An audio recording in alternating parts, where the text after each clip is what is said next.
కాబట్టి అన్న పదాన్ని పౌలు గారు ఉపయోగిస్తున్నారంటే, ఇన్ని కేసుల్లో నువ్వు అక్యూజ్డ్, నేరస్తుడువి. నువ్వు ఏ విధముగా దేవుని ఎదుట సరితూగలేని వాడివి ఓ మానవా అంది బైబిల్. నువ్వు ఏ పాటి వాడివి ఎదుటివాడిని అనడానికైనా, ఎదుటివాడిని తక్కువ చేయడానికైనా. అసలు నీ పొజిషన్ ఏంటని అడిగింది బైబిల్.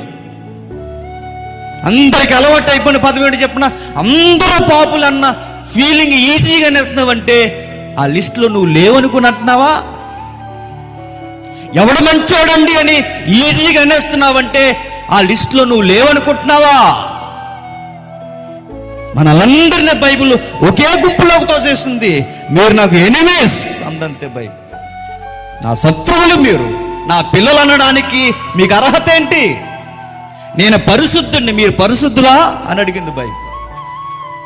నేను గుణగణాలు కలిగిన వాడిని, మీకు గుణముందా అని అడిగింది బైబిల్. నా వ్యక్తిత్వం, నా నిత్యత్వం ఏ విధముగా చూసినా నాకు ఏ విధముగా సరిపోని మీరు నాకు పిల్లలు ఎట్లా అవుతారు? నా ఉగ్రతకి పాత్రులు తప్ప.